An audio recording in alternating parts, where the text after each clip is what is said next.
I would like to call the school board meeting for August 4th, 2015 for the Des Moines Public Schools to order. Please take the roll. Ms. Caldwell-Johnson. Mr. Howard. Here. Ms. Boson. Here. Ms. Ellsburn. Here. Mr. Barron. Here. Mr. Sweeney. Here. Mr. Blake. Here. First item on our agenda is approval of the agenda. May I have a motion and a second to approve the agenda? So moved. Second. A motion by Mr. Howard, second by Ms. Boson. Please vote. Motion passes 6-0. The next item on our agenda is approval of minutes. We have a few sets of minutes to approve. First, a special meeting for June 22nd with Caldwell-Johnson, Boson, Barron, and Ellsburn in attendance. May I please have a motion and a second to approve the minutes from June 22, 2015? Move approval. Second. Okay, we have a motion by Mr. Barron, a second by Ms. Boson. Please vote. Motion passes 3-0 with 3 abstaining. Next are minutes from the regular board meeting, July 7th. May I please have a motion and a second to approve the minutes from July 7th, 2015? So moved. Second. Motion by Mr. Sweeney, second by Mr. Howard. Please vote. Motion passes 6-0. Finally, minutes from special board meeting, July 11th. May I have a motion and a second to approve minutes from July 11th, 2015? So moved. Second. Motion by Mr. Blake, second by Mr. Barron. Please vote. Motion passes 6-0. Next on the agenda are district recognitions, and I will turn it over to Dr. Ahart.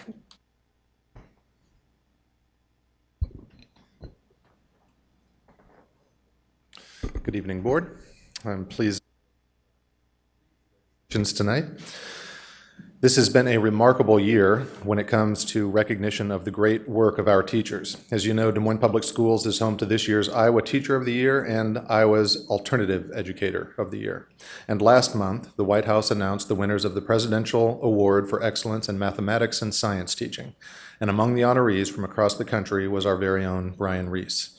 Brian is a mathematics teacher at Central Academy, where he also helps coach one of the top math teams in the nation. In addition to the award itself, Brian and the other winners will receive a stipend from the National Science Foundation and be honored at a ceremony in Washington, D.C. Brian is also the 11th DMPS teacher to receive the Presidential Award, one of the most prestigious honors for K-12 teachers since it was created in the 1980s. I am pleased to welcome and introduce Brian Reese, as well as Jessica Gogarty, the Director of Central Academy. Jessica and Brian.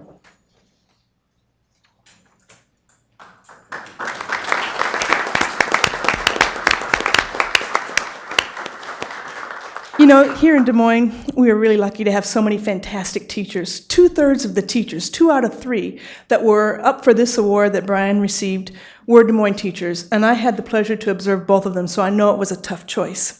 But Brian is one of the best teachers I have ever seen.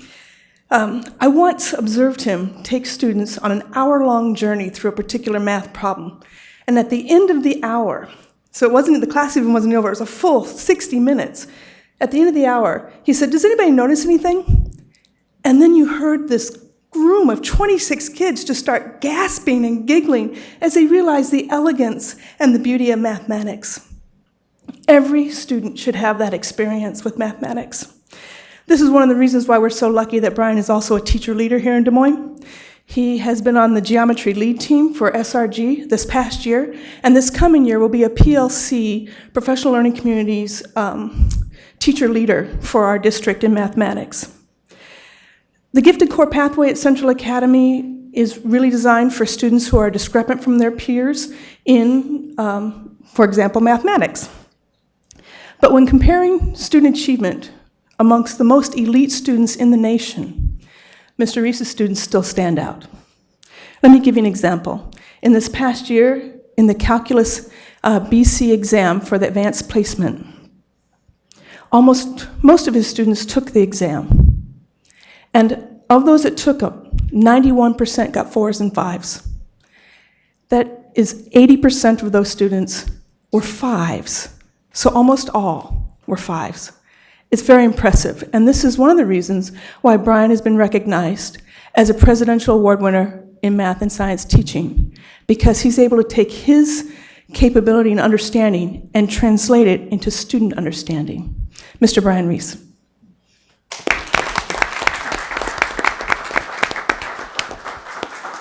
Thank you. For me, it's an honor just to be recognized for something that, to me, is just natural.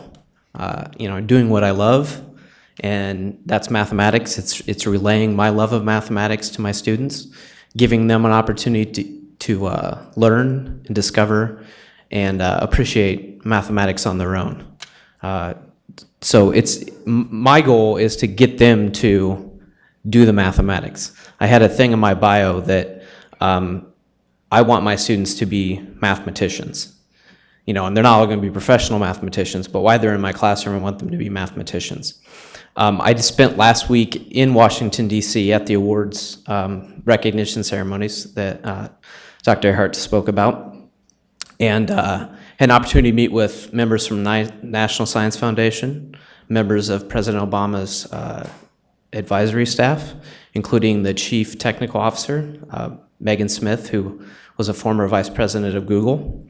And I also got a chance to meet President Obama and shake his hand. So now I also got to introduce myself. I tell him who I am and where I'm from.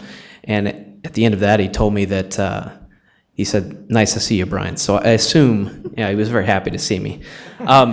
Also, he has one message for all the students that I'm going to bring back, but I sort of pass it on as a thing here. The last thing he said to us after he got through the entire line of shaking hands was, "You tell the students when you get back to school that President Obama says to pay attention." So, thank you very much.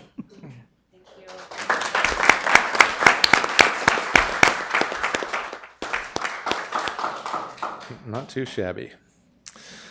Okay, following in sort of a STEM theme this evening, in spite of the debate earlier this year about when school should or shouldn't start, as we always remind people, learning never really ends around DMPS, our next guests are a great example of that. The Young Engineers and Scientists Program, or YES, is an initiative with Iowa State University to provide a diverse group of students a chance to spend a 6-week summer internship. 20 students from across Iowa were selected to participate. 7 of those students were from DMPS, and taking DNA extractions of corn silk to measuring the thermophysical properties of human hair, these students had a unique hands-on learning opportunity in some of the nation's top scientific labs. Maureen Griffith, the director of the STEM Academy at Hoover, is our liaison with Iowa State on this program. She and several of the student scientists are here with us to share a little more about the YES program, including some of the rave reviews our students earned from their supervisors at Iowa State. Maureen and your other guests. Thanks, everybody. It's nice to be here. I believe that the audience isn't going to see the PowerPoint, but you're going to get to see the statements that the mentors made about these students while they were in their labs. So I'm going to let you ask these kids questions once they introduce what they did this summer. But like Tom said, we are fortunate to have in front of us kids who didn't take their summer off and decided to extend their learning into the 6 weeks.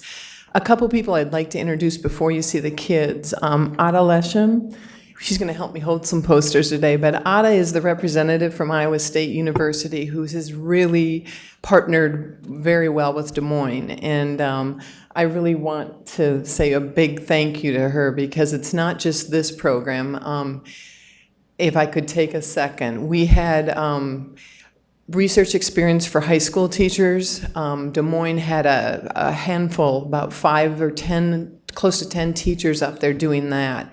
We had middle school teachers, about 8 of them experiencing a middle school experience up there in learning. We also have an elementary program that we're involved with up there.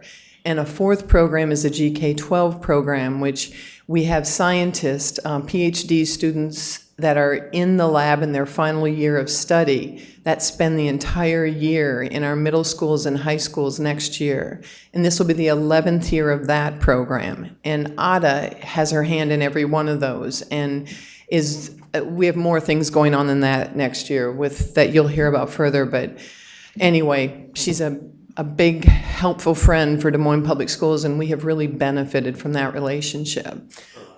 Yeah.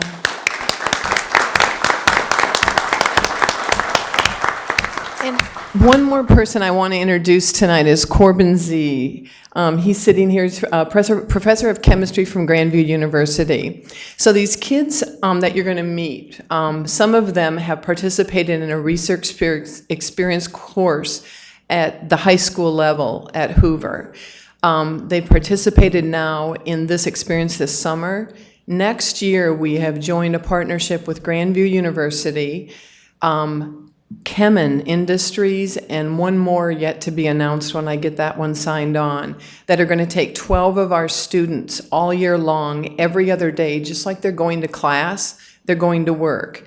Corbin's taking 4 of our students for a project that he does with water quality testing initially, and then we'll see where that goes. But these kids will be working right alongside Corbin and his undergrads at Grandview and doing research, and I wanted to take a moment and thank Corbin for taking this risk with us. It's the first time we've done this. Thanks, Corbin.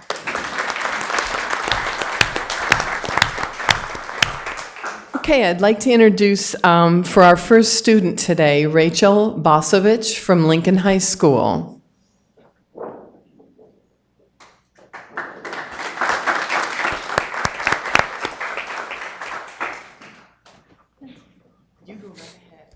Hi, my name is Rachel, and this summer I researched human hair and the thermal diffusivity of it. The variable I researched was the diameter, and because the process takes so long, I couldn't collect enough data to draw a solid conclusion, but from my data you could see that there's not really any consistency from it. This one, sorry. And then we also noticed that while doing this, that the diameter from the root tends to thin down. You may be wondering what's the purpose of this research. Well, they're trying to link thermal diffusivity of human hair to your health status. So if you have a terminal disease, if they pick a hair, will they be able to tell by doing this method, the transient electrothermal technique, if you have a terminal disease or not? But it's just the beginning, so a lot more data needs to be collected to draw a solid conclusion on that. Any questions? It sounds like you still have some more work. It's amazing, amazing concept. Yeah, 6 weeks aren't enough. It takes years. Did you come up with the idea to study this, or did somebody suggest this to you? Like what? I worked with a teacher who is also in the RET program, and I did all the sampling, and she did the analysis, and she taught me like how to use graphing and MATLAB and stuff like that while doing it. What do you want to do next when you're done at DMPS? I'm sorry? What do you want to do after Des Moines Public Schools? I'm not sure. Yeah, I'm thinking pre-med. Nice, good. Thank you.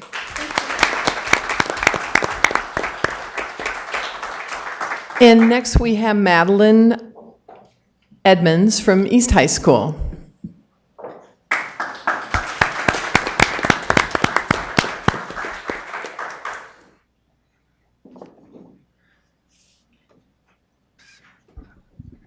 Hello, my name is Madeline Edmonds, and my research was data visualizations for a self-assembling telescope database.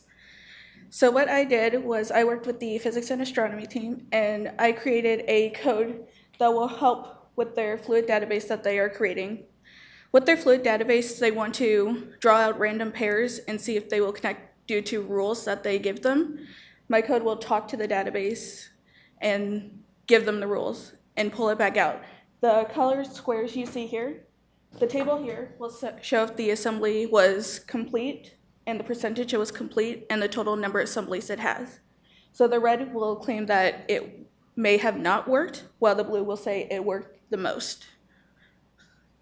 So, any questions? Can you talk about a little bit about how this will be used in real application? In real application, the database itself will be able to, what my code will be able to do, it will be able to, the database, I'm sorry. Read it. With my code itself, what the database itself is tracking is it is tracking a telescope that is in 4 parts, and it tracks the gamma rays that hit the atmosphere and perform charged particles. My code will help talk to the database to get the charged particles to see if they will assemble together into completed pairs. Really? Wow. Well, the huge accomplishment. This is like way Well, above the anything I ever did in high accomplishment school. here is that she learned Python in 6 weeks, and that's a whole new language. And the lab that she worked in just couldn't believe that a high school student could pick up a coding problem like that, and actually they will now be able to use it for their data collection. So that's huge. Great work. Wow.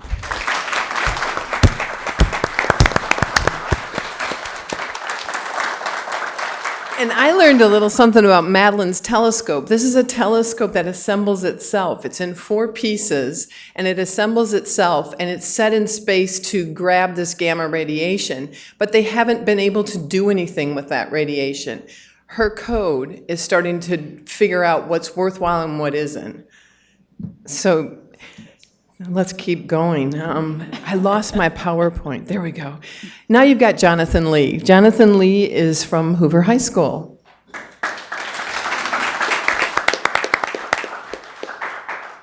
Hello, my name is Jonathan, and I went to Iowa State for a 6-week internship, and I worked at the lab of mechanics with Dr. Bhaskar Ganapathis Subramanian, who has a really long name, and I worked with fluid dynamics, and I worked with their code of simulating fluid dynamics through a microchannel with sequenced micropillars, and I found different ways to improve the code and to change what variables would make the best and most accurate, what shall we say, outputs while keeping time very minimalized.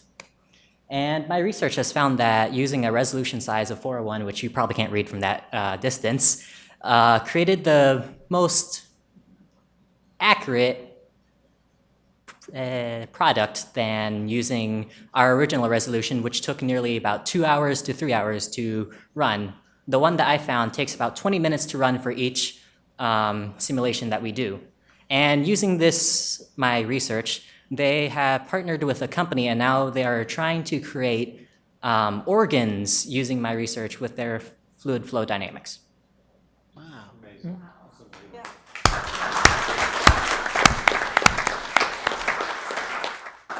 I'd like to add that Jonathan will be on a publication with this team. So I think coming out of high school with a publication, I think that's pretty impressive. Jonathan's also our World Food Prize representative from Hoover this year, so he's had a busy summer. I haven't let him stop since Sunday night, actually. He's officially on vacation now. Famo Muhammad couldn't be with us tonight. She's actually on vacation finally, but Famo's from Roosevelt, and I think we'll just probably go on to the next one if you don't mind. Jasmine Moreno's here from North High School.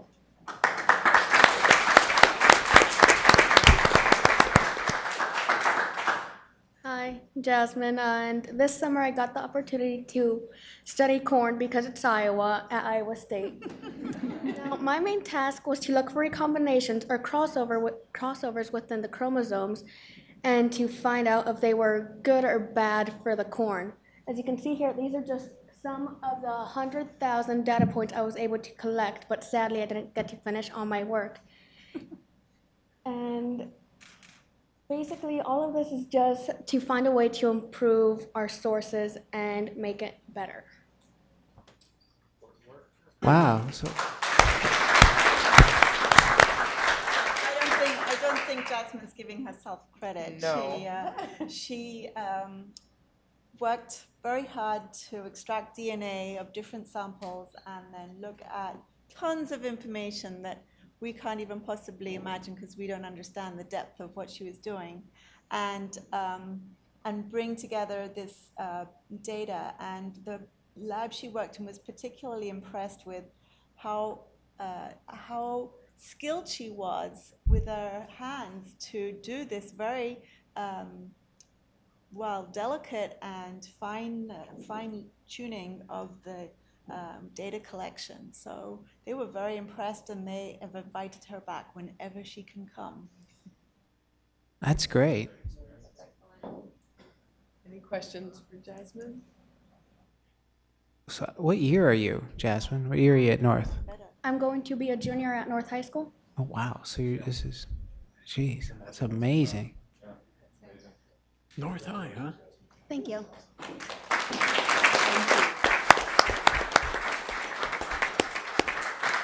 And next we have Diana Rodriguez from Hoover High School.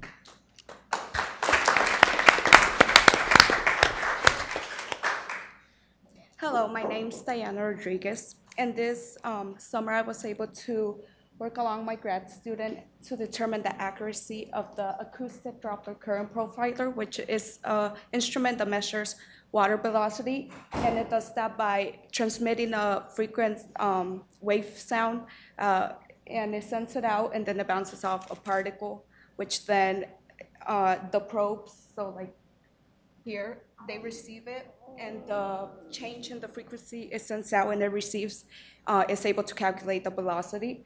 And we compare that to the acoustic Doppler velocimeter, which does the same thing, and we know it works. So we compare both of these instruments to determine if the ADCP was accurate, and the chart in the bottom shows that the average velocities were pretty close, so it does measure velocity pretty well.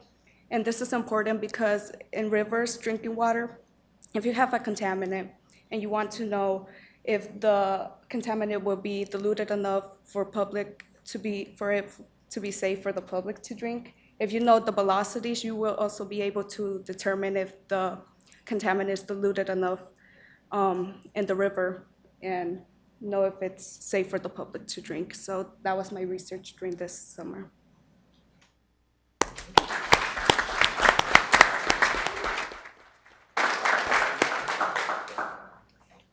One more. And one more, our other sophomore, we had 2 10th graders that slipped into this. Typically, it's a junior level experience that they do this summer before their senior year, but they had 62 applicants for these 20 spots, and Des Moines commandeered 7 of the 20, and our 2 sophomores came from Des Moines, so Lal Zwali is here to talk about her research.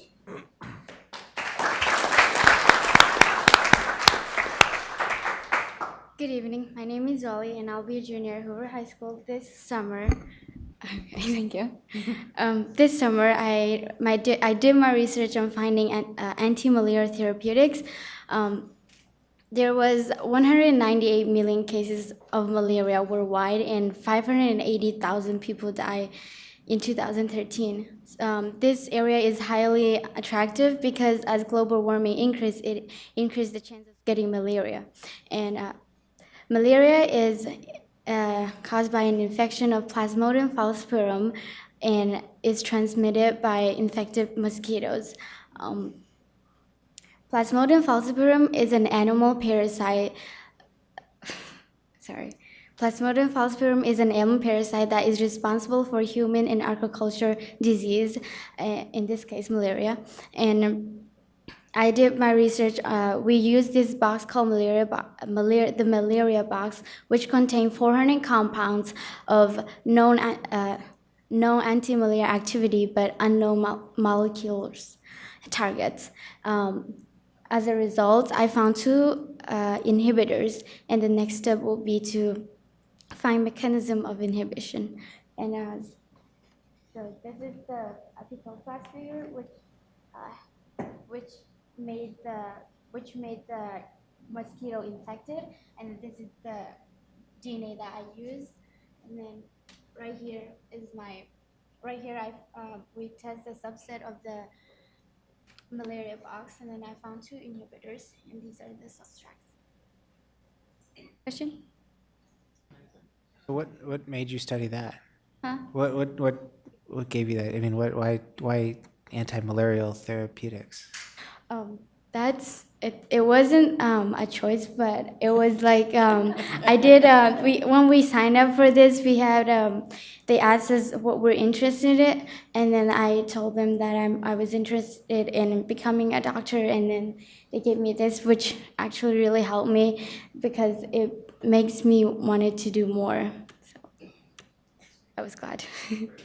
Yeah. Yep. Good.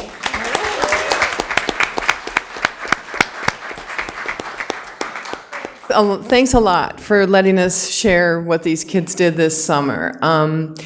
Zwali's pretty representative of what we've got going on in the district. I believe she's been in the country maybe 5 years, and she came here able to say hi. That's her favorite statement, and she's come a long way, and I think she's going to represent us well like all these kids. But thanks for your time, and see you next summer.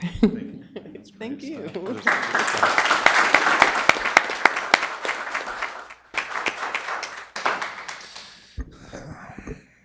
I can't help but reflect back on my high school experience and feel completely insufficient. No kidding. And to further extend that thought, in a short amount of time, Movement 515, kind of shifting from STEM more to the arts, Movement 515 has gone from a summer program organized by 2 teachers at Harding Middle School to what can best be described as a district-wide, and I would say metro-wide phenomenon. The vision Christopher Rollins and Emily Lang had then is today supporting the education of hundreds of students throughout Des Moines, from its sharing and teaching of urban arts to its discussions and action on issues facing our society. Their work has grown to include the Urban Leadership Program here at Central Campus, programs at 6 schools where a total of 564 students participated this past year, and a spoken word workshop at the Des Moines Social Club attended by 80 youth each week. Movement 515 is recognized in the state and nationally for its support of students who are creative, confident, and engaged, or who want to become so. One of the most visible parts of the program, of course, are the spoken word artists who were recently recognized as among the best in the nation at the Brave New Voices Festival. I'm pleased to announce new father, Christopher Rollins, who is also the husband to his partner, Emily Lang, who is not here tonight. She's home taking care of the new one, to share more about their recent successes and to introduce some of the student artists with us this evening to share some of their work. Christopher.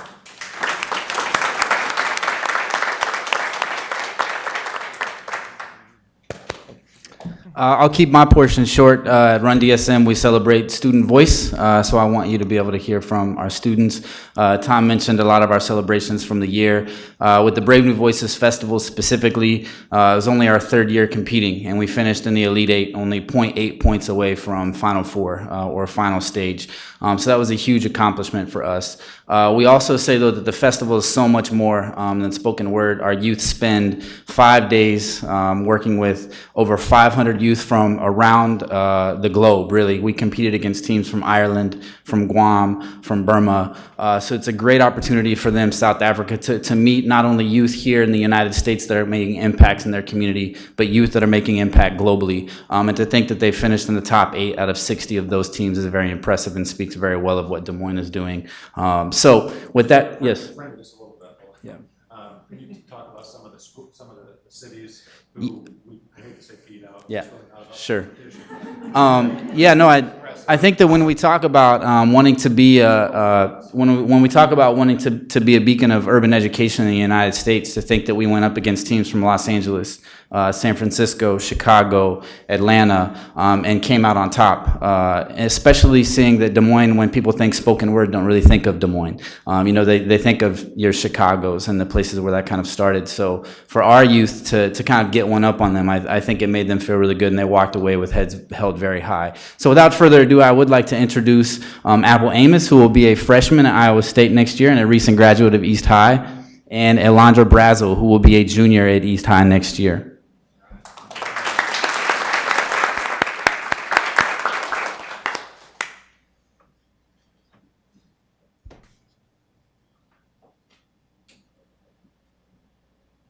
Ronald Reagan coined the term welfare queen in 1976 when he told the lavish story of a woman collecting veterans benefits on 4 deceased husbands and collecting over $150,000 a year. What does a welfare queen look like? Probably black. I wonder how many kids she has. I wonder where her baby daddy is. I wonder what age she dropped out of high school. She dares to cost taxpayers a whole $36 a year due to extravagant activities such as eating, having a home, and supporting her children. Gold digger. Ah, yes. Food stamps do make her lazy. She loves turning $29 into 21 meals. She loves sitting in line at food banks. You can always spot a welfare queen by her crown, her smartphone, tablet, or laptop. I hear 99.6% of low-income households have A refrigerator. Fox newscasters are even surprised these households have microwaves. How else would they warm up their government cheese? How did these women afford normal homes with normal appliances if they're so poor? Why would they need to? It's almost like as time goes on, the standard of living increases as technology becomes cheaper. It's almost like access to information and job applications has increasingly become online only, as in there's no paper application.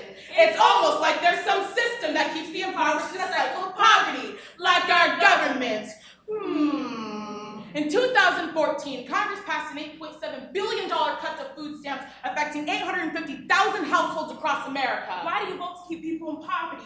Why do you want families to starve? Fox News calls this the nation of entitlement, but they can't be talking about me or you. Because in this country, corporations take out $93 billion for corporate welfare subsidies. Well, social welfare programs only account for half of that. In 2012, the average taxpayer making $50,000 a year paid $6 for a food stamp program.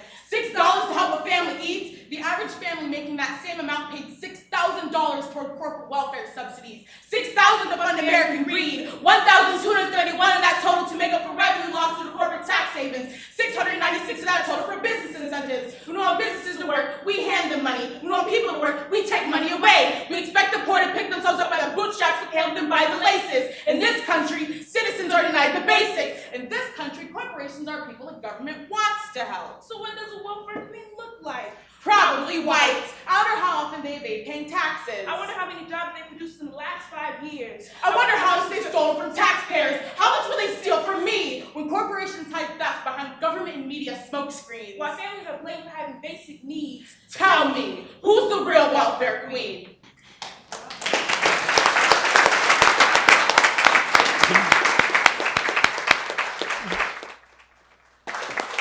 I would like to quickly point out, too, that Leah Wafto, who is a graduate last year of Des Moines Public Schools and just finished her freshman year at Iowa University, helped coach this team this year, which is one of those responsibilities that we want to give to youth as they go through our programming. On August 20th, at the Temple for Performing Arts, you will be able to see all the poems that they performed at the festival.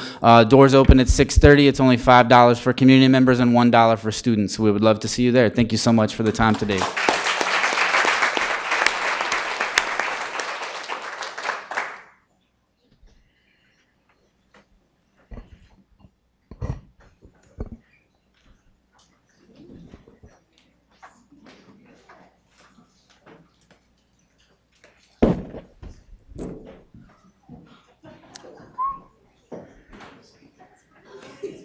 Okay.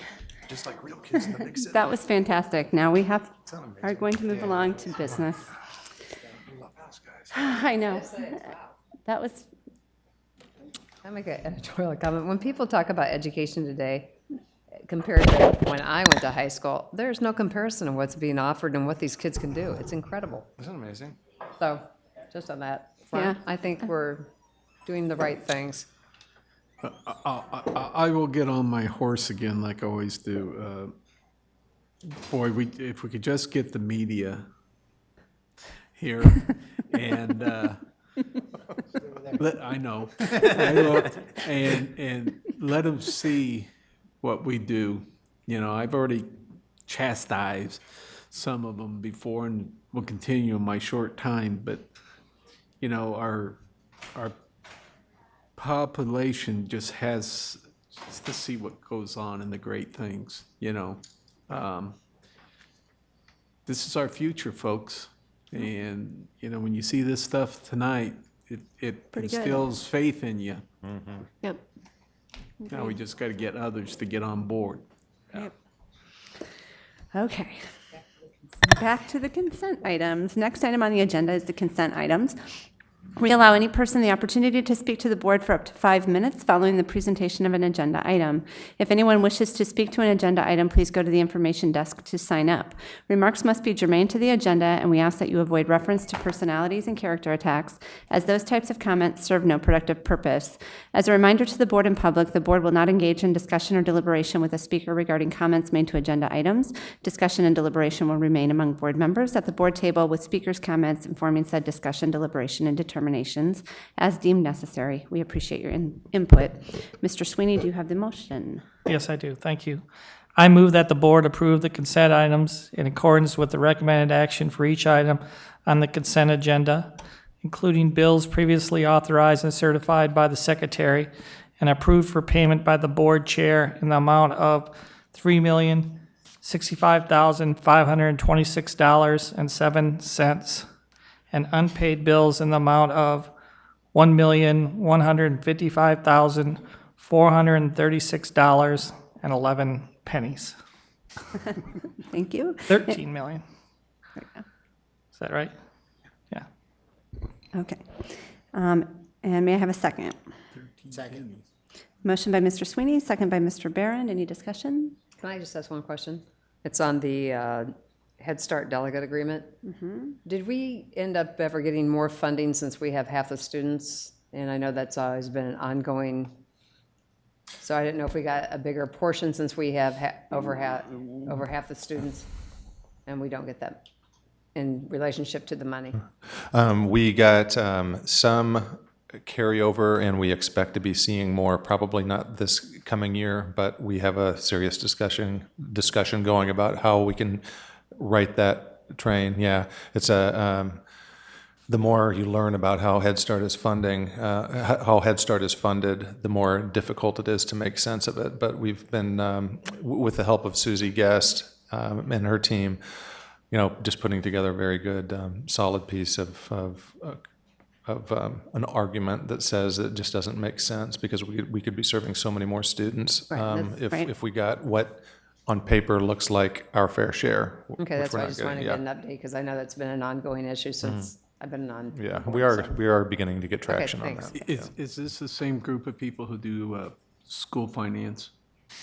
Oddly enough, it's not, and that's actually one of the challenges because Head Start is not under the Department of Education. It's actually under Health and Human Services, and it's a whole different set of Must have took the same class. yeah, different version of the Okay, that's all. Thanks. Anyone else? Okay, we have a motion and a second on the floor. Please vote. Motion passes 6-0. Next item on our agenda is item E1, Elementary Math Monitoring Report. We have Matt, Noel, and Susie here with the presentation.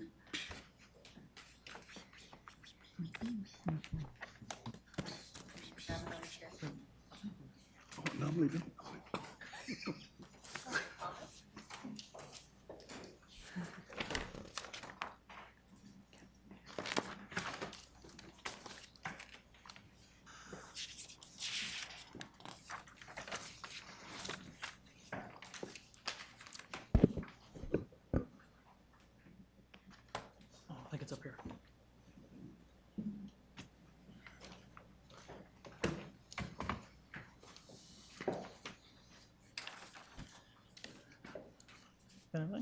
Yeah.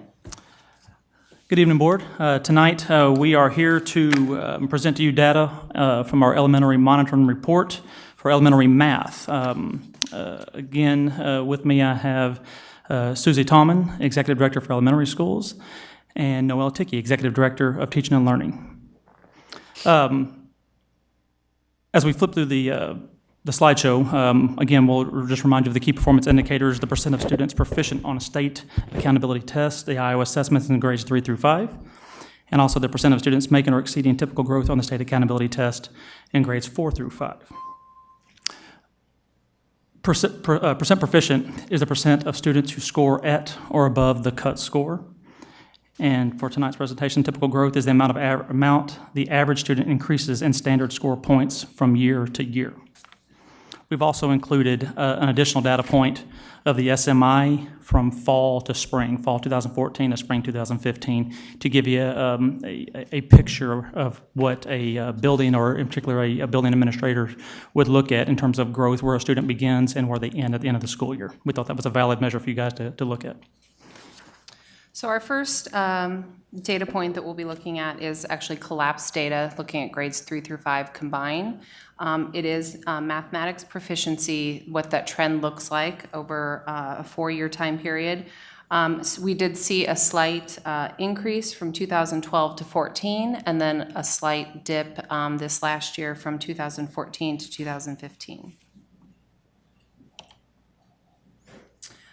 This next graph, Table 2, points to typical growth in our, again, collapsed grades 4 and 5.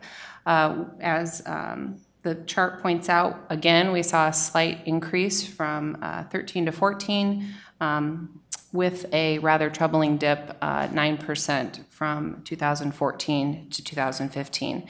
And a reminder, this is looking at students who make typical growth or exceed typical growth. So that's what those numbers represent. This next slide, as Matt referenced, is SMI. And SMI is our Scholastic Math Inventory. And really what that's looking at is looking at algebra readiness indicators. And so while it measures math proficiency, it's really honing in on those skills that students need to be algebra ready when that time comes. So as you can see, we broke it out by subgroup as well. All groups saw growth from fall to spring. So this graph is not looking at spring to spring. We're not able to do that because of the renorming of the assessment that took place this year with SMI. But we can look fall to spring to see where our greatest gains are. And we were pleased to see that our multiracial, our Asian, free and reduced, and African American subgroups posted the greatest gains from fall 2014 to spring 2015.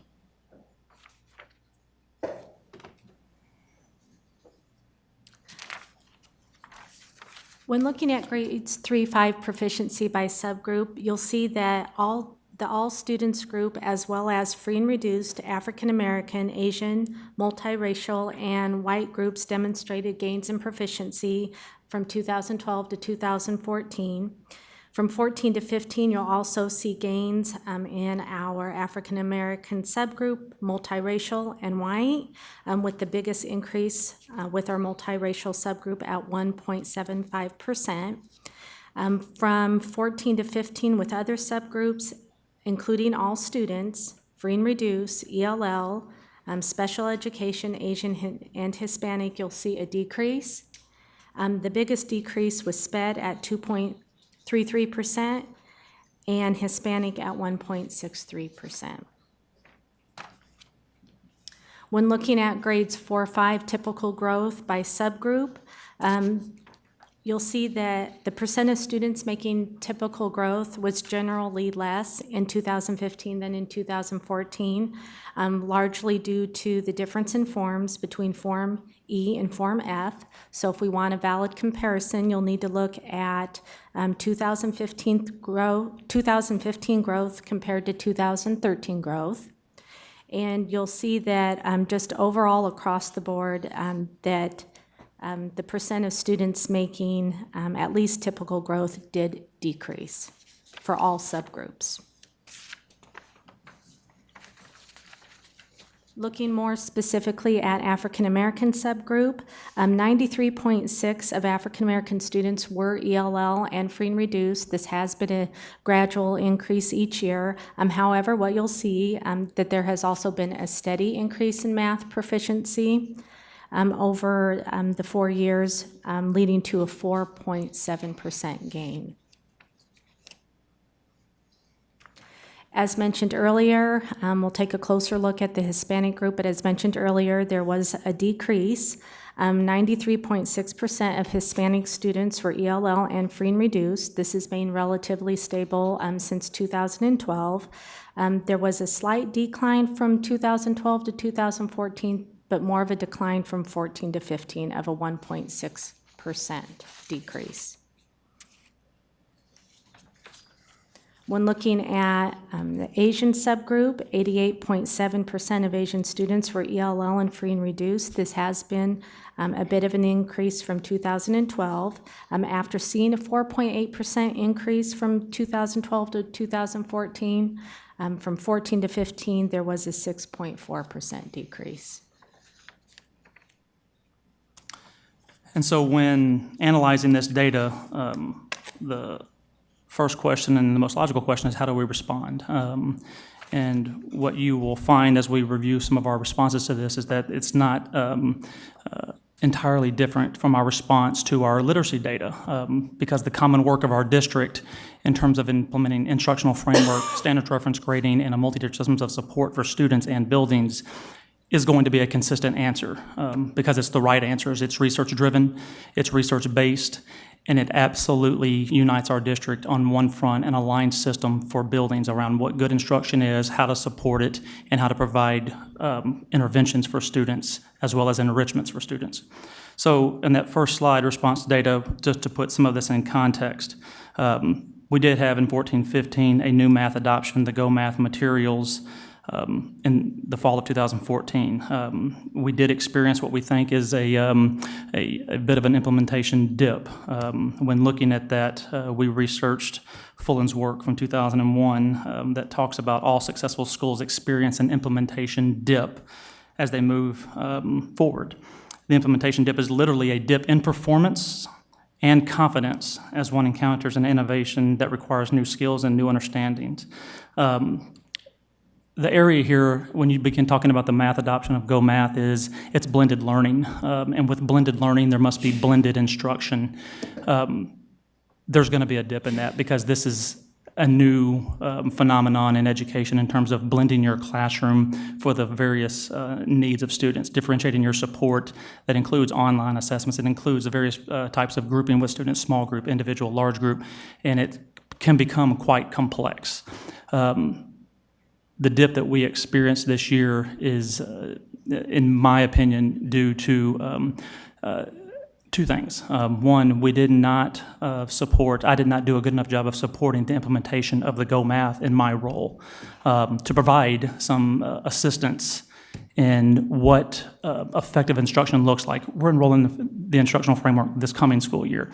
And so naturally what happened, I think, in many classrooms, we have some phenomenal teachers across the district in every building.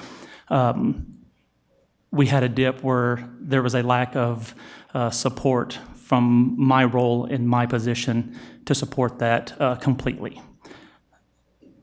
The other aspect of this is the context, is the renorming of the SMI. That happened in mid-year.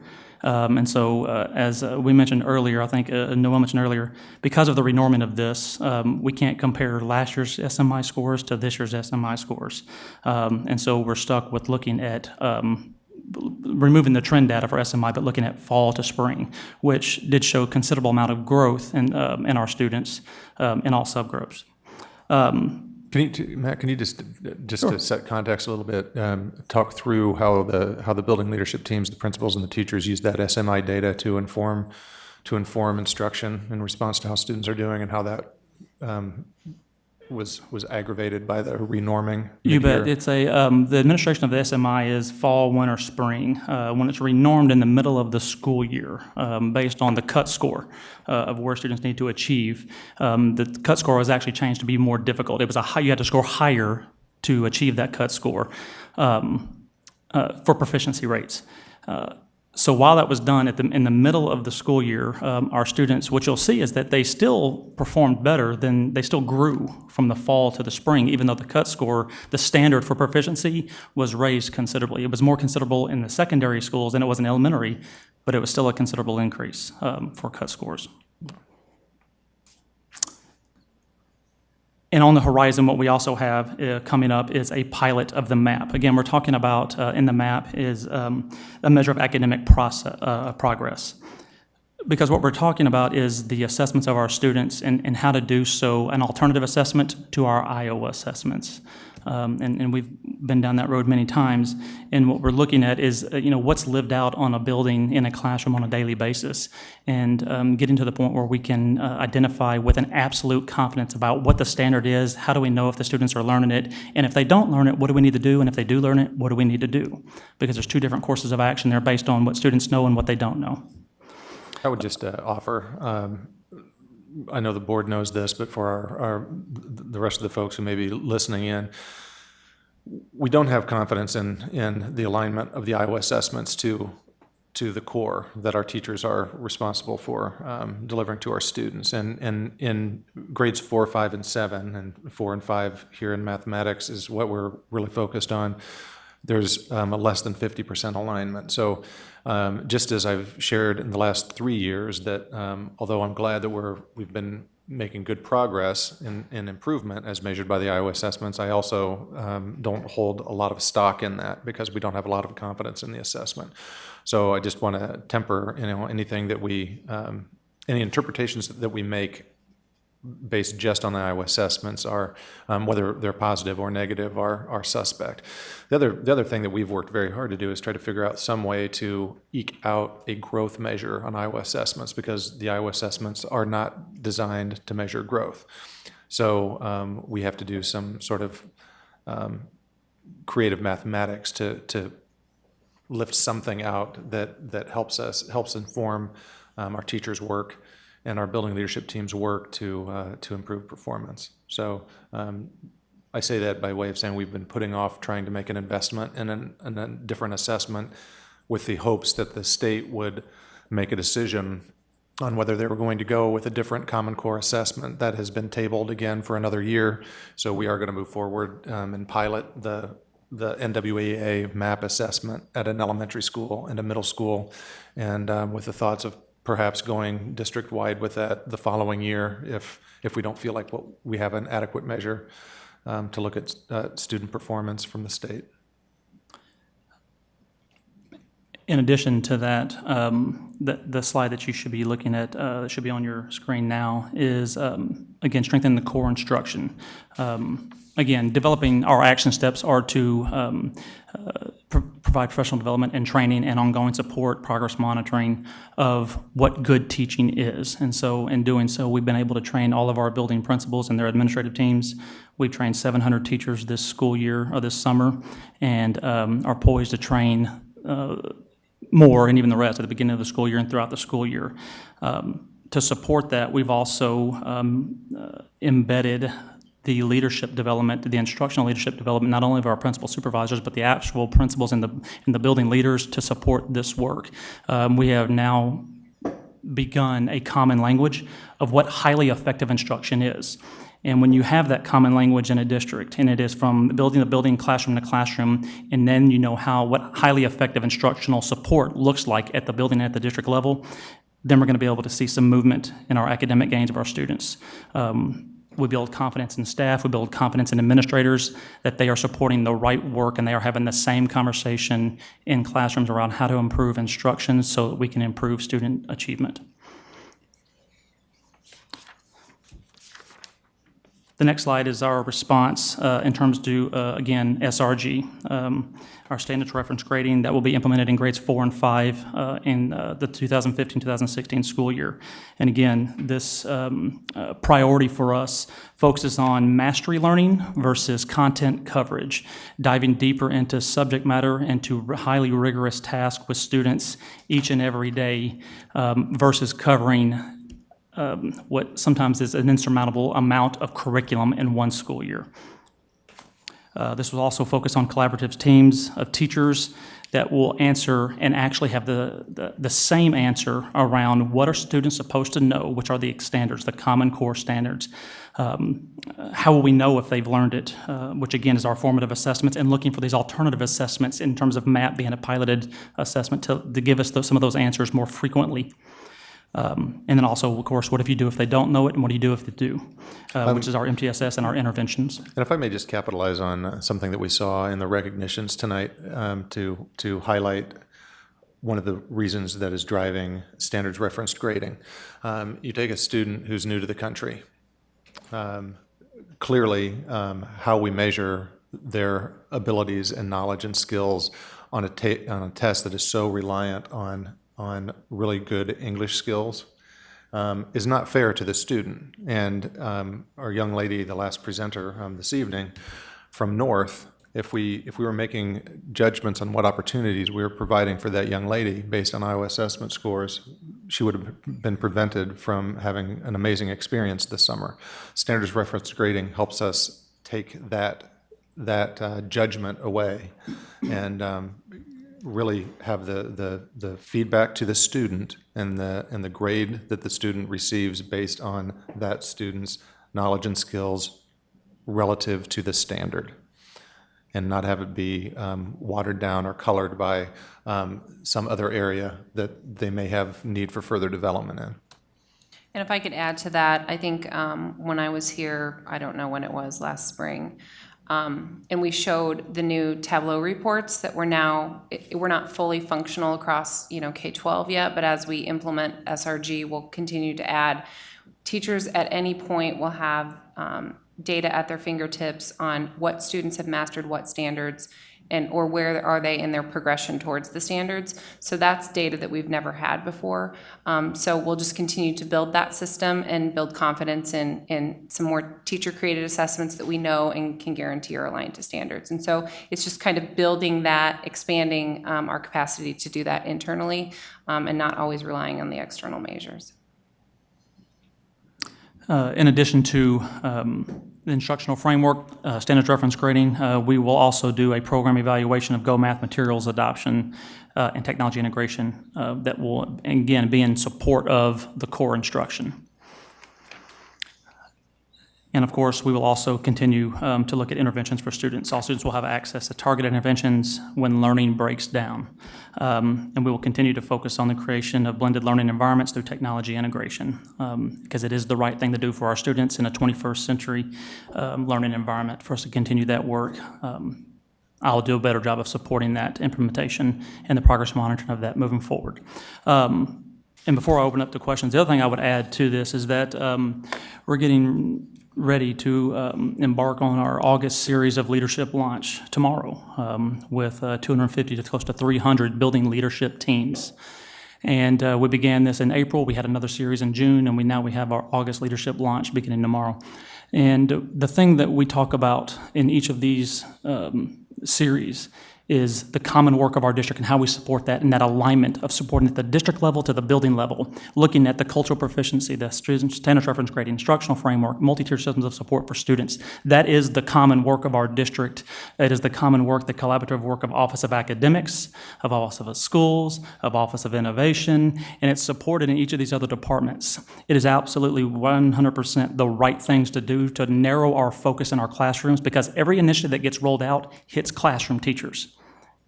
And that's tough, because I got 25 kids in there and 25 individual needs. And when all of our interventions or all of our initiatives hit their classrooms, it takes a toll on them. And they're doing a phenomenal job in Tom's vision of creating the top priorities of these 4 priorities and making these our common work, and how we're going to support this district level is absolutely the right thing to do, and it's going to pay dividends soon, because I know that question's coming. And it will pay dividends soon for our teachers, for our building leaders, but most importantly for our students in our community. I would offer one thing. We've done a lot of deep digging into the data, this math data, because we, as you might imagine, we're not at all satisfied with it, and saw some interesting things that are going to help us do some deeper work. So it's there are some patterns that we're seeing based a lot around what's happening in individual buildings. So the support that we need to be providing in response to this is not the same response district-wide. Certainly, it supports the idea that there were some implementation issues with Go Math that affected some buildings substantially more than others. So we do have a much more clarity about what needs to happen to better support areas that weren't contributing to growth. But it's not to say that what the numbers that you saw here were consistent building to building. I don't know. Questions? I just had a question about and I know this is kind of new, but as far as the evaluation, it says partially or emerging compliant. I still don't, and I kind of scanned it, but I still don't quite understand what it would look like if it was compliant. Like what specifically was the goal? Like what would it look like if the report had come in and it was compliant? I think that's an excellent question. Just increases, or is there like a certain target number? And then the flip side, I guess, would be to describe that kind of middle, it's not non-compliant, it's not compliant, it's kind of in the middle. So what aspects of it are compliant? The compliant pieces are the SMI data, the growth from 2014 to 2015, because that's the measure of buildings. While buildings do look at trend data, they look at what did my students come in at and what did I get them to. And when you compare those apples, there were significant gains in every subgroup across all subgroups. As long as we're tied, that's a great question, Nathan, the one we wrestle with. I don't, as long as we have Iowa assessments, I don't know that we'll ever be completely compliant in these achievement reports, because what we, and I'm thinking now, I'm thinking we need to provide a different interpretation statement, because if proficiency, to get 100% proficiency when you have 13% special education and 20% ELL is literally impossible. We'll never have 100% proficiency. So then the next step is, okay, so is everybody demonstrating growth, significant growth towards that target?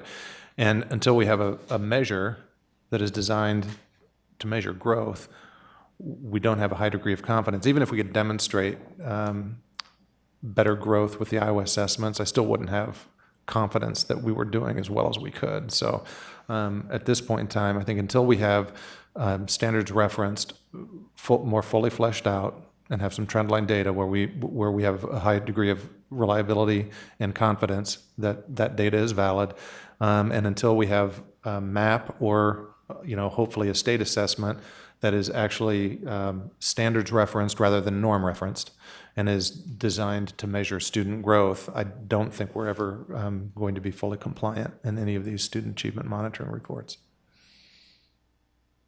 That's the ugly truth of it, as I see it. Yeah, and I appreciate that, and I appreciate the explanation, and I certainly appreciate the explanation of like what is being done and the approaches you're taking. I will say that that answer, while it makes sense, is I think still reasonably kind of frustrating to hear, right? Because it sounds like essentially there's at least one way to look at it, is that you will be flying blind still for a period of time. Well, I would say we're not flying blind, but I would say if the state measure, which I don't think we can really ignore, remains to be the Iowa assessments, then we're flying blind relative to the Iowa assessments. Right, but as far as like receiving these reports and the data that you're able to share, if the data itself is not, and I agree, I don't know why we would hang our hat on it if it's not going to be accurate and if it's not aligned to the core.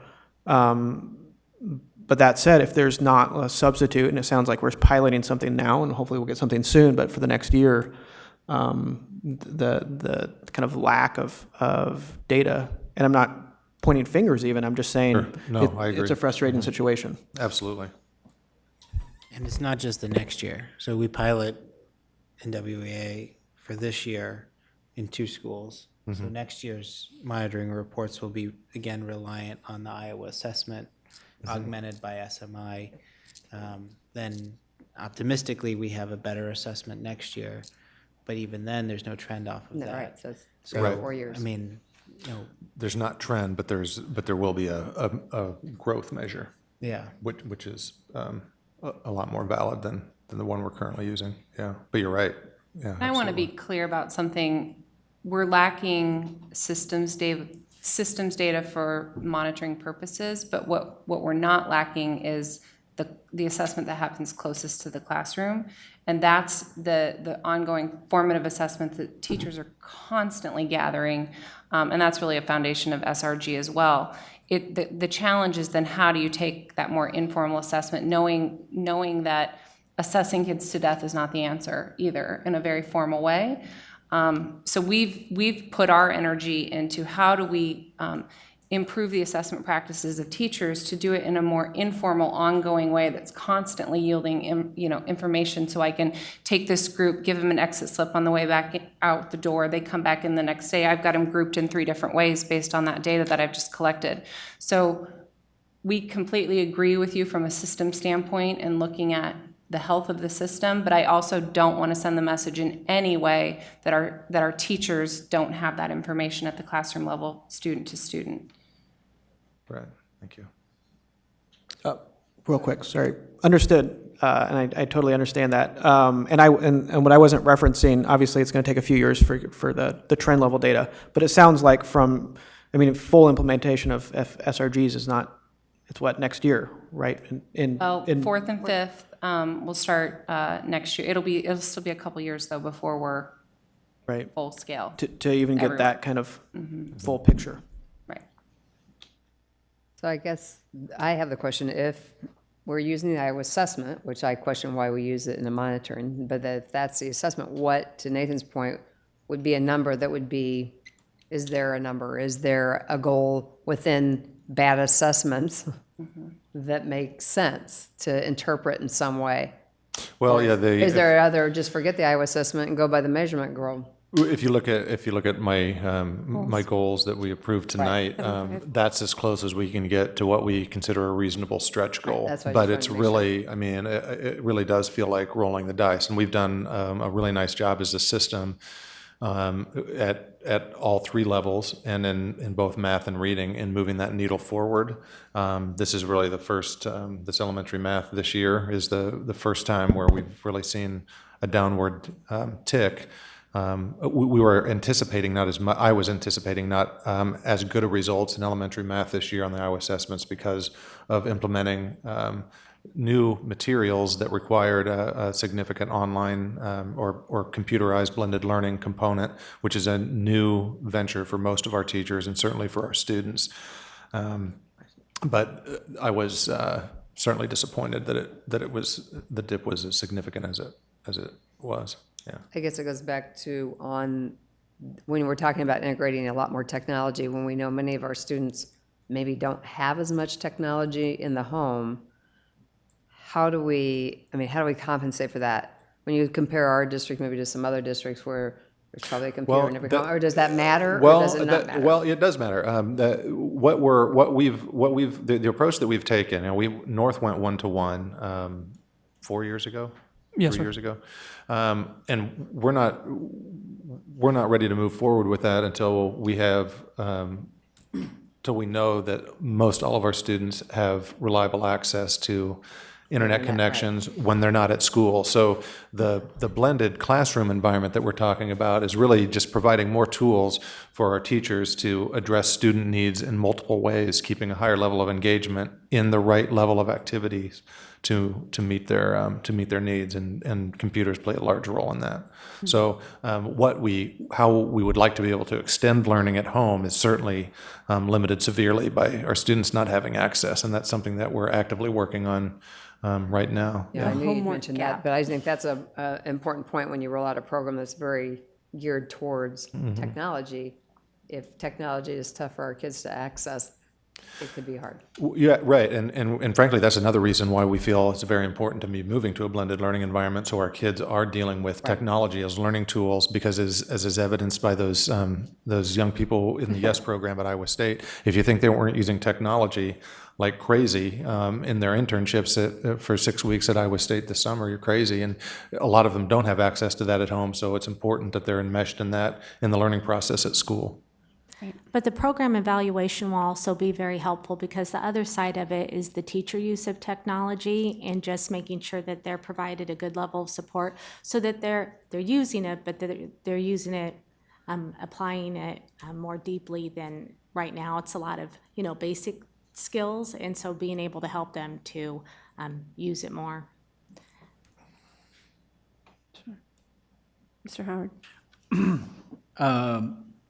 I heard talk about the assessments and different times, and I've also heard in past, do we need to look at more assessments or less assessments? Or are we about the same or about right? Or I think, if I may, I think we're about right, and that's one of the reasons why I've been hesitant to, and I'm owning this one, the reason we don't have a better way to measure growth in our core curricular areas is we still have to give the Iowa assessments, whether we find any value in them or not. And that's a significant investment in instructional time for all of our students to take that.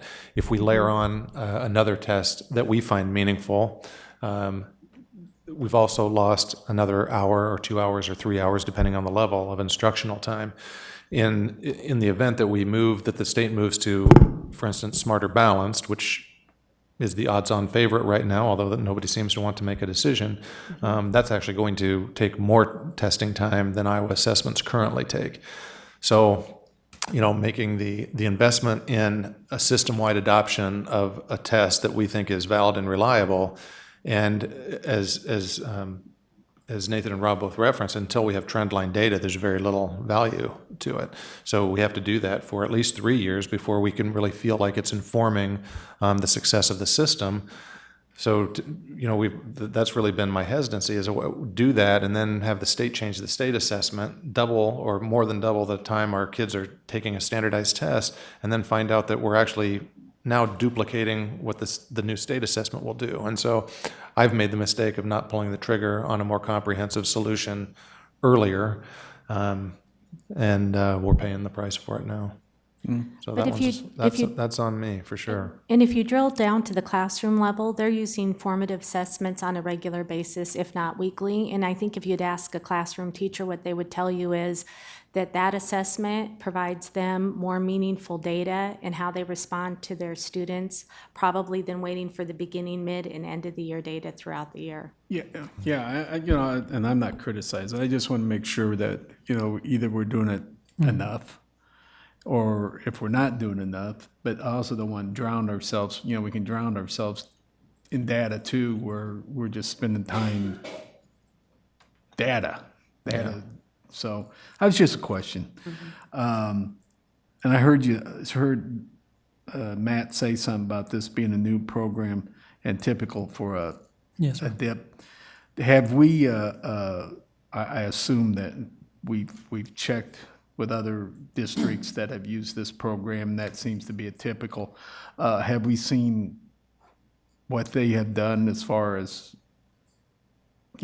reversing that trend? Did they do something special? Was it just an anomaly, or is there some key thing there we got to watch to make sure that it doesn't become a trend, or I don't know the word I want to use, but hopefully you know what I'm trying to say. Hope. Yeah, the research behind the new math adoption, the Go Math materials, was done extensively prior to us moving in that direction, and a lot of great results in many districts.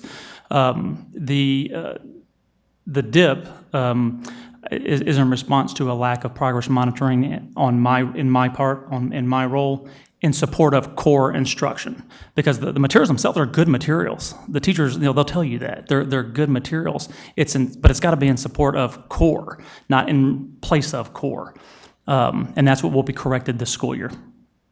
And we'll begin by doing a needs assessment, because we really can't determine at this point, sitting here tonight, saying, well, here's exactly what we need to do. It needs to be responsive to whatever data we yield in that needs assessment. So we'll be interviewing teachers, we'll be interviewing principals, we'll be working with the publisher also to identify what are the questions we need to be asking. So this is a high priority for us to dig in and get more information, because I can't, in all honesty, sit here today and say, here's our plan of action for Go Math, until we engage in that needs assessment. Yeah, and I think you answered my question, that you guys were going to delve in and see, Yeah. what was the glitch, if you want to call it a glitch. I don't think it was, but I'll use that word. Well, I guess I saw that dip, in a couple places.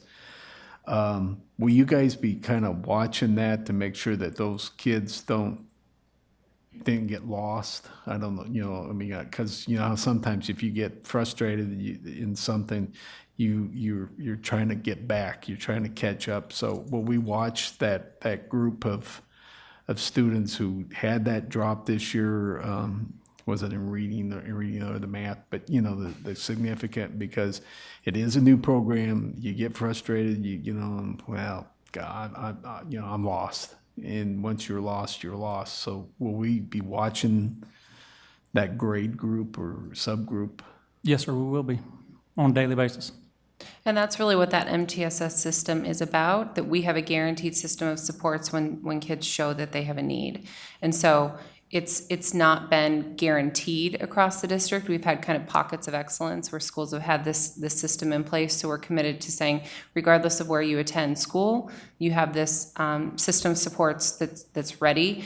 But the best investment, as Matt has already said, is improving that first experience kids have with instruction, because we can't get in the business of intervening. We will be there all day long. We'll be there all year. We'll all be retired before we can intervene our way out of this. So our investment has got to be in that initial first experience that kids have with good teaching. And that has to be our priority, or we will always be having this conversation year in and year out.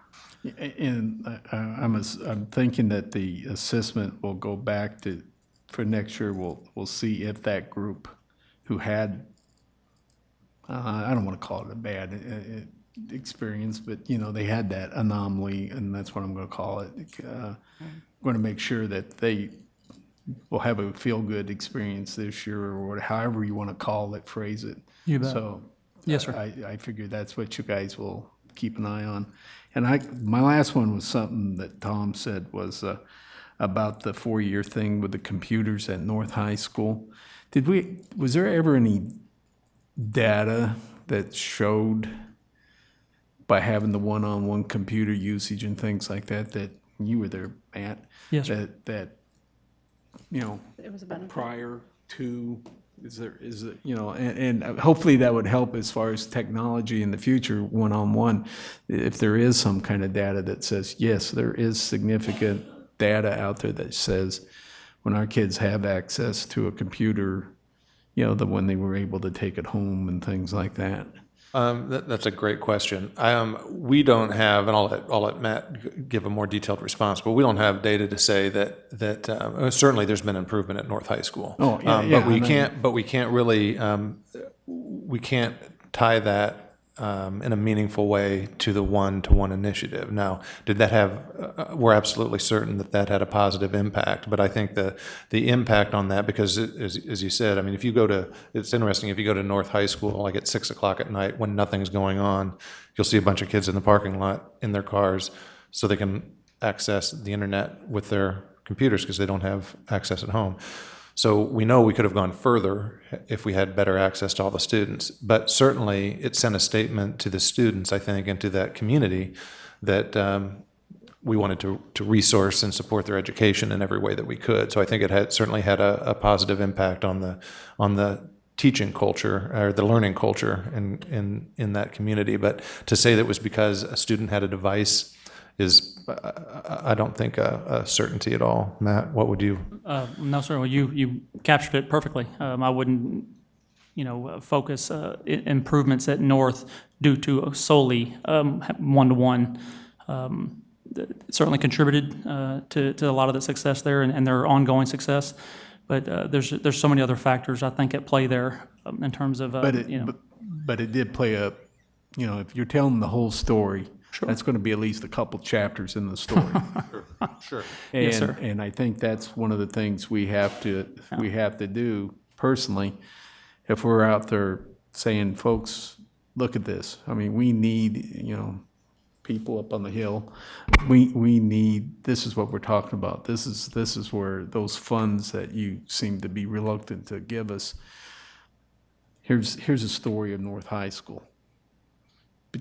By kids getting the culture of knowing that people are willing to invest one-on-one with computers. Here's blah, blah, what I'm trying to, yeah. It just And I think rolls. we always have to be cautious to not ever look at technology as a fix to instruction. I think technology in the hands of a really skilled teacher is amazing. And what technology will do is help us be more efficient. It'll help us personalize for students. Because as a teacher, it's very difficult to differentiate for 30 kids in my class who have all very different needs. And so that's where technology starts to come in as a tool to say, I can't clone myself, but here's a way that I can start to meet the needs of kids in a lot of different ways because I have this as a tool. And so I think anytime we look at technology, and I think our friends in Office of Innovation would say the same thing, that it's something that we do to enhance instruction, not replace instruction. And so we have to just be cautious that when we approach this, whether it's Go Math or one-to-one or whatever, our vision is not to put kids on a computer, and that's certainly not the answer. Chapter 3. Chapter 3. I have a couple questions. I just had a question on the Go Math. Is the Go Math, like that's in that 4th grade, every elementary school uses Go Math, period? Correct. No deviation from it? Well, we've had a lot of conversations about this. Mhm. Here's where we're landing, and here's our statement moving forward. Anytime you purchase new materials or new anything, you have a year where you have to use it, you have to get to know it, you have to start to learn what in this is quality, when in this is not meeting our needs, what's aligned to standards, it's never a perfect program. If a program was our answer, we'd all be out of jobs. Yes, we would. So we've had lots of conversations, and this is going to be a strong message to our teachers moving forward. Once we have a standards-based system, we can be tight on standards and not so tight on how you get there. And so that's where some more flexibility can come in. We have the issue of mobility. That's a reality. We all need to make sure that we're moving through the system in a similar fashion. So when kids move in and out, we don't have gaps and repetitions. However, it's not my personal belief, nor is it the belief of my colleagues, that strict adherence to a page-by-page program is good practice. Yeah, and there's also the equity issue too. Because in addition to the mobility, so we want to make sure that a student, because they happen to move across the city and land in a different school, are not in a completely different place when they land in that 4th grade classroom. Correct. But there's also our responsibility to make sure that even if you stay in one school all year, that you're not receiving something lesser than somewhere else just by virtue of where you live. So like Jefferson, Phillips, who are considered traditional schools, Coles, they all use Go Math? Yes. Okay. Okay. And then my second question is on the new, you talked about maybe having a new plan for, you didn't pull the trigger on something new to do assessments. And I was looking at, when you go back to the graph, and you can see the growth there on the graph from a different demographics, but they all hover at the 50 to 60%. And when I look at something like that, my first thing is probably my old school look at is that's a D and a C. When you look at a graph and you look at that, that's a D and a C. If we do the new assessment and we go there, do you think that will work us up into more of a C range, get us up in it? Because when you look at those graphs, they all hover at 60%, which if the public was looking at it and how I thought of it when I first looked at it and I looked across, I saw the growth in each lane, but then I also look at the number and I equate it to A, B, C, D, E, A, B, C, D, F. Oh, we're on a 4-point scale. Yeah. No, but, I don't. But well, you know what I'm saying? I mean, that's no, that's a great point, that's Pat. my first. But here's what I would say. What I expect from our system to the classroom is that every student in every classroom is growing at least a year. And for those students who are behind, and the vast majority of our students start with us at least 2 years behind, we have to be exceeding a year's growth. That being said, if you look at a nationally normed assessment like the Iowa assessments, the design of that test has nothing to do with me knowing how well a student knows the standards. What it's designed to do is to take all the students who take the test and spread them out evenly over a bell curve. So the information that we get from that tells us virtually nothing that is going to help a teacher look at that data and say, here's how I need to respond to Nathan or to Pat or to Rob when they're in my classroom based on that score. All it tells me is that this percentage of students scored higher on this test, this percentage of students scored lower on this test. These tests that are norm referenced, in order to complete the bell curve, have to intentionally put in questions that are not aligned to the test, so that some kids, so you don't have too many kids acing out of the test. So you could be completely competent in the standards for a grade level, and on a percentile basis, which is what that proficiency measure is, fail. You could actually improve from one year to the next and be lower on the percentile if everybody else who took the test, who you're normed against, scored as well or grew as well or better than you did. So it's a really it's counterintuitive to look at it, and I absolutely appreciate what you're saying, and that's one of the reasons why we really need a standardized, but a standards reference, not a norm referenced, criterion reference rather than a norm reference, to really tell our students where they are. Because the other piece of that too is language issues get into this for a significant number of our students as well. Yeah, and I think that's just why I'm trying to talk about it, is when you look at that graph, like the graphs we had before there, I mean, and that's what, the few people that are watching us or anything, that you get a question. I mean, that is what is teed up when I have people have talked to me. Of course. That's Mm-hmm. what you get. I mean, we might know more of the background of what we're talking about. Certainly not as much as what the subject matter experts here are, the educators. But I just think that I saw those graphs and I thought to myself, is there, I don't know, you got to put it out there. You got to put what is out there. But that's how it's looked at. Mm-hmm. I mean, and I don't know how to get around that. But that's what I went to. I went to the that little piece that's, oh yeah, good growth. Then I went right over to the number, Right. 100, Sure. 90, 80, 70, Sure. And we're not satisfied with this on any level. Yeah. Oh no, I don't. I don't assume that you are either. I mean, that's never anything that I've ever gotten in my 3 years and 9 months sitting here. But I'm saying is that's how I know when I talk to people in the public that, stop being a high B. I have been asked that question. I actually have been asked that question by someone before. Hey, that graph you had up at the school board meeting, I'm like, holy crap, someone watch it? I didn't say that. But I just saying, they did say, hey, you see that graph and you saw the line, it was on the 60% mark or 65. I'm just like, yeah. Mm-hmm. Just what you said right there. They asked, so are you satisfied with that? No, we're not. No, the Moore Public Schools, we are not satisfied with that. But just a thought when I went through it. Right. Yeah. I mean, people understand numbers, but the relationship. And unfortunately, that's reality, like Pat said, and we can sit here and educate, and hopefully the press will help us a little bit on that. I'm picking on you tonight. I'm sorry, but it is true. It is not only us, but I imagine you hear the same thing up in Sioux City or Waterloo or Muscatine, and then some of our smaller ones like Lineville, Postville, isn't it? Postville, yeah. And some of those are unique situations, and people need to understand that we're a very highly mobile, diverse population with the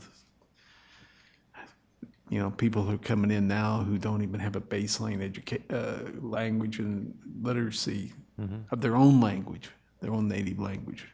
And yet I think tonight proved that we do a pretty good job, because she lost me. I know, I thought we don't want to follow that.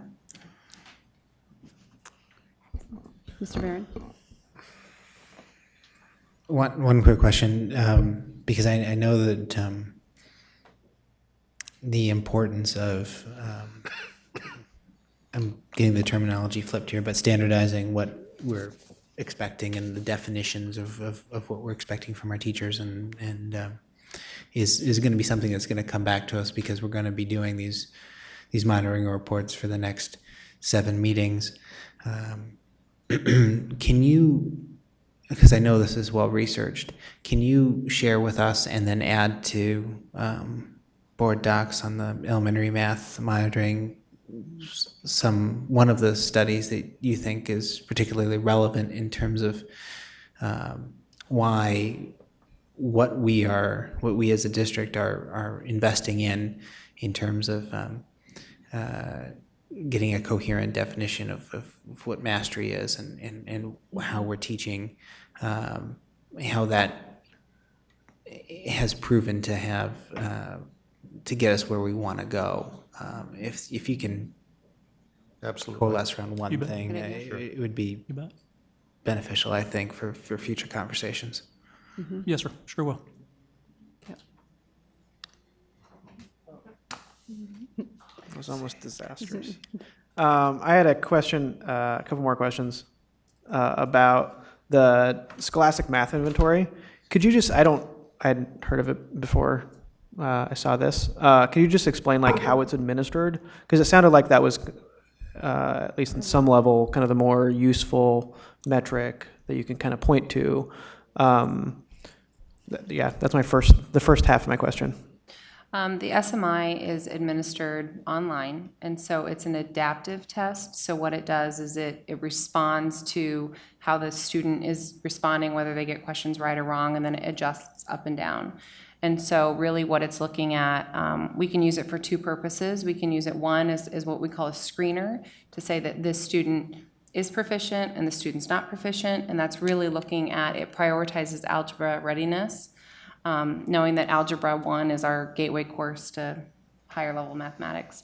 And then it gives us a cut score. And so essentially what it's normed. And so then we say students who are meeting this cut score are operating either at basic, proficient, or advanced. We collapse basic, proficient, and advanced together, and then obviously there's the not proficient segment. And we've been able to look at that for predictive value on Iowa assessments. But again, Iowa assessments is kind of this chasing unicorns type situation. So really, that's what it does, and we give it 3 times a year, and so it is a better measure than what else, the other assessments that we have. And so it was renormed this year. I assume that's by whatever company. Or that administered. Do you anticipate that that's going to happen again? Well, what they did was, and it was kind of a trickle down effect because of the college and career readiness standards that we now have in place. The assessment topped out at algebra, and we're saying, well, a lot of users of the assessment said, well, we want to know beyond algebra, and so they renormed it, so it had significant effects on our high school data because it's now adjusting to go well beyond algebra, and then it kind of just had a trickle-down effect. So we never know when it will or won't be renormed, knowing that it's based on national data, but we're hoping that doesn't happen frequently. Right. Okay, thanks. Any other questions? Good discussion. Thank you.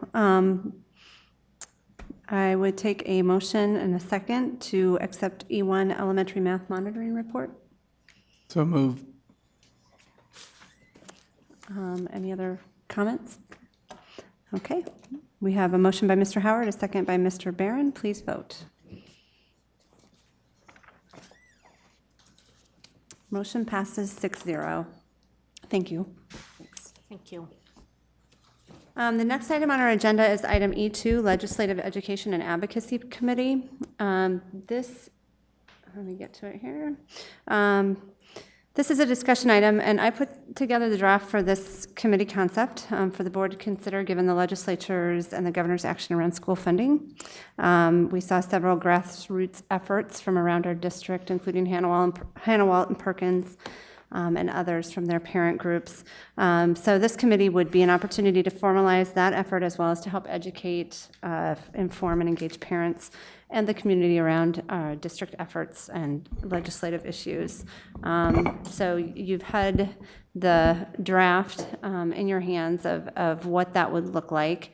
The authority and responsibilities of the committee which includes public education, legislation, constituency development, and then the structure of the group. So I guess this is an opportunity to discuss, to tweak any of that, to give a yay, nay toward moving forward toward that. If we want to, then it would be up for approval on the next agenda, and then we would need to take action on actually forming and getting it going.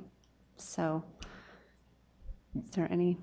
Would this be strictly legislative in nature, the issues dealing with the legislature, and would there be that, what do I want to call it, divide or separation so that they would not be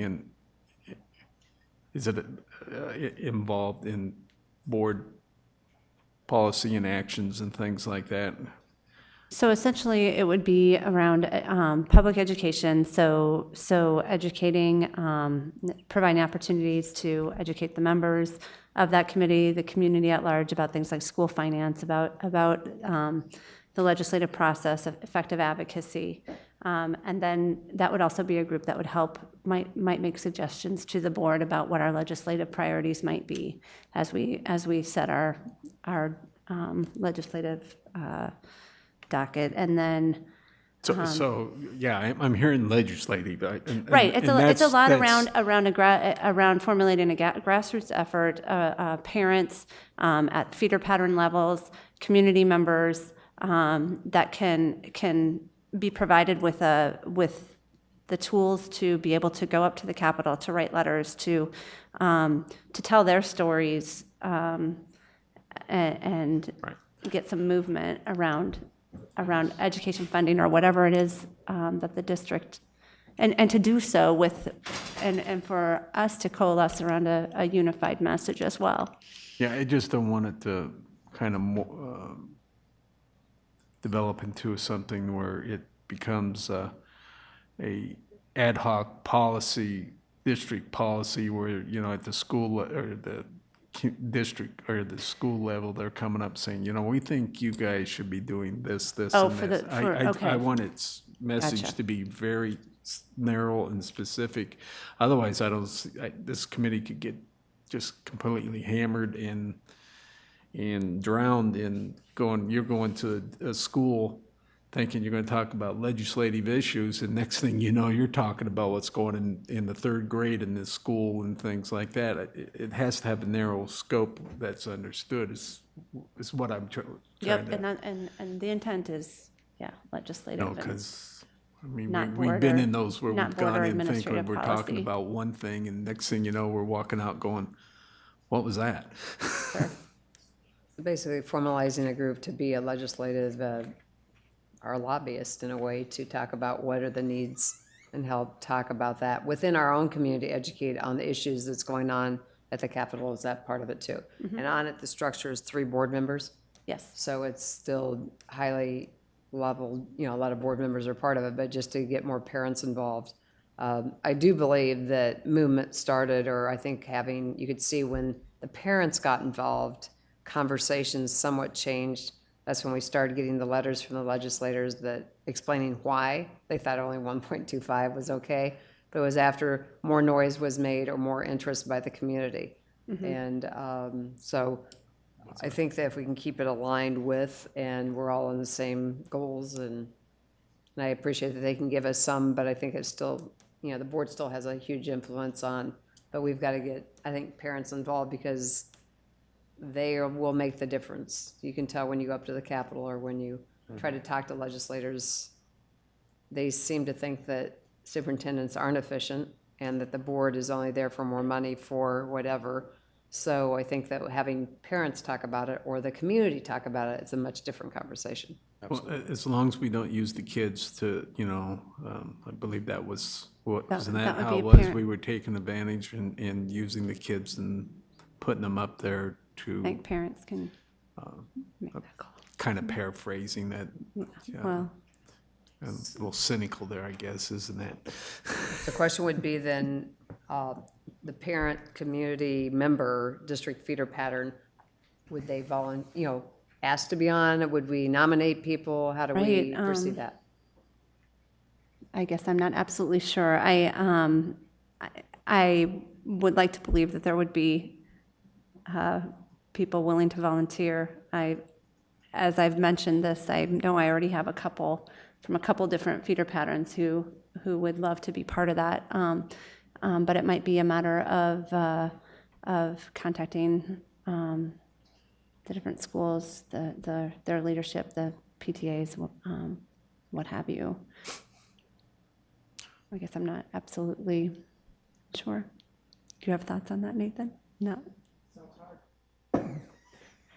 Hard, but worthwhile work. It's just choosing someone. Oh, choosing someone, gotcha. Yeah, trying to figure out how to, who makes that decision and who gets picked to serve on something that's going to be hopefully effective and have some influence. Right, yeah. And it would be a good problem to have to pick from multiple people, though. I think it's the stipend that would probably entice them. Right. So Like just cookies. from process point of view, we will need to amend our board governance policies to add this committee. Right, as long as it's, if we do approve it at the next meeting. So we would- approve it at the next meeting, would we approve this at the next meeting? And then also have the amendment to the board governance policies for a read on the next meeting and then action the point. subsequent meeting? Yeah, That'd probably be how that logical, would work right? procedurally. Mhm. Okay, so, yeah. I mean, I'm good with it. This is logical. I think just anytime you're lobbying, I think it makes sense to take advantage of your network. And we have one of the largest networks to bring to bear of any entity that wants something with the legislature. And so having some formalized structure where we can educate people in the community and then let them lead that effort is smart. Right. Right, right. Great. Thank you. So this will be then on the next agenda for an action item. There's nothing else? Okay. Moving on. Next on the agenda, we have items of privilege. I'll start with the chair's report. I wanted to mention the article in today's Des Moines Register. Branstad calls for accountability, targeted spending in education. I was called on that article.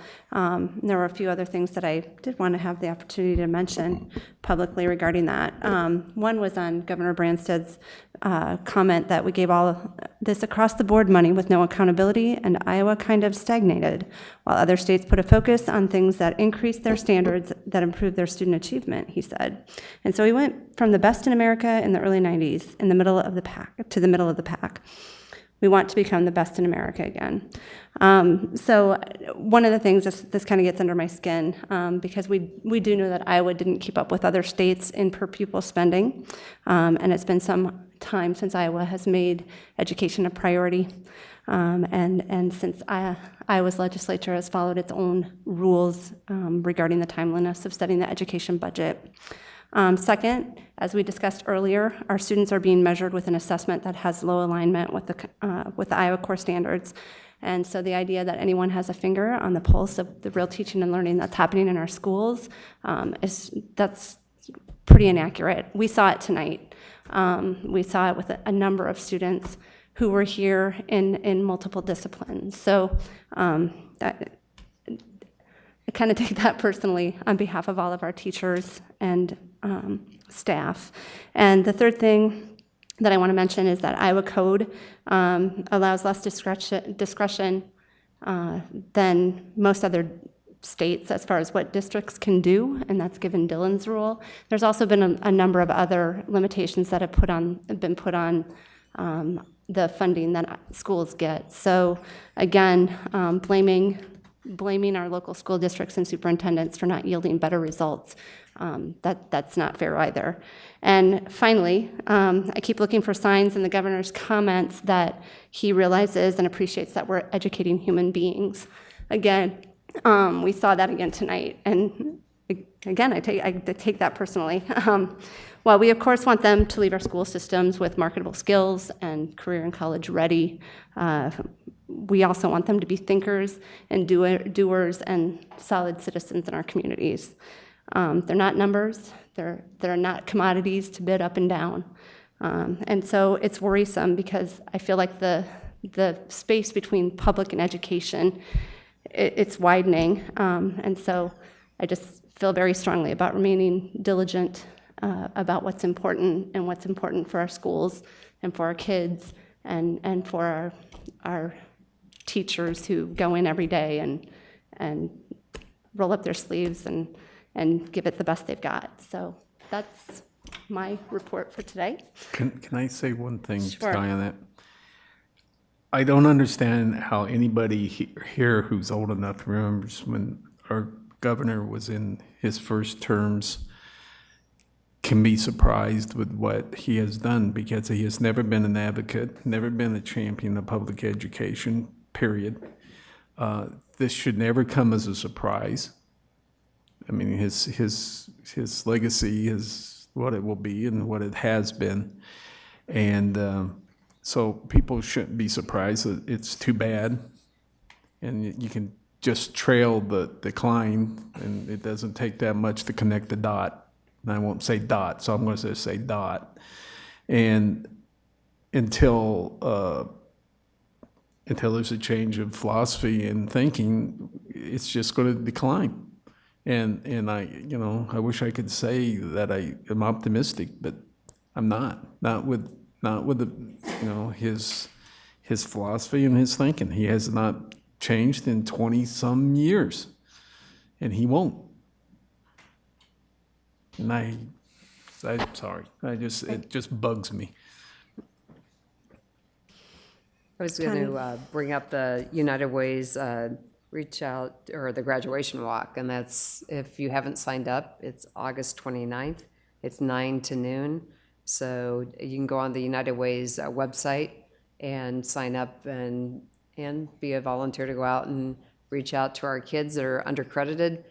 We've seen great results, and it's a great community involvement, and it's as much for the people walking as it is for the kids bringing back in what we learn as adults, going and seeing what some of these obstacles kids have, and you have a much better understanding of where they're coming from. And so I think it's a great thing that this community has done, and I appreciate the help that United Way, and I believe Wells Fargo is also sponsoring it again, and their commitment to the community.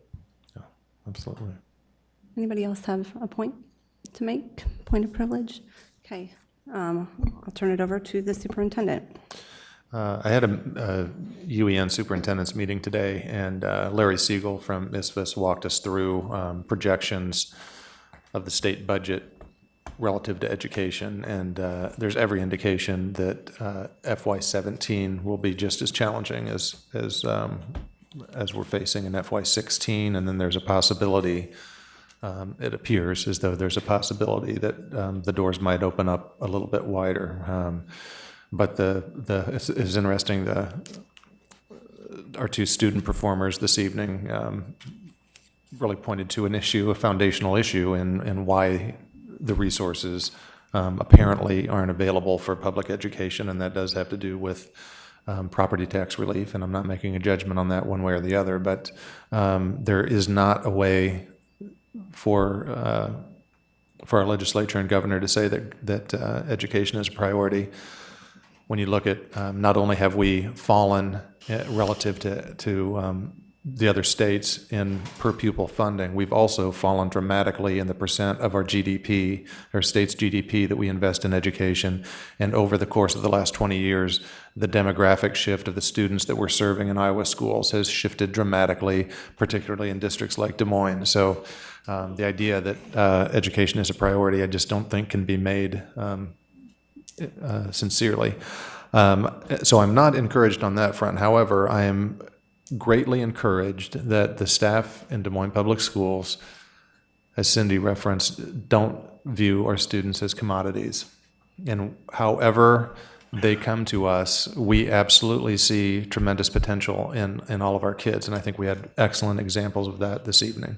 How they score on the Iowa assessments is one thing, and that's not unimportant, but we have aspirations for our students and help them to have aspirations that well exceed what a lot of, I think, what a lot of our community would not anticipate to be the case. And because we have fantastic teachers like our presidential scholar that we honored tonight, and Maureen Griffin, and the STEM team at Hoover, and Christopher and Emily at now at Central Campus, and literally a couple of thousand other teachers who see these students as absolute opportunities for demonstrating their worth and contributing to the community is a really encouraging thing to be a part of. So I am encouraged in that light, and I wish that more of the people on the Hill, about a mile or two east of here, could see what is happening inside the doors of our schools, because it's truly extraordinary. And that's all I have tonight. Okay. I will adjourn the meeting, and we'll reconvene shortly for a work session. Thank you. Oh, a little emotional. Well, I am too.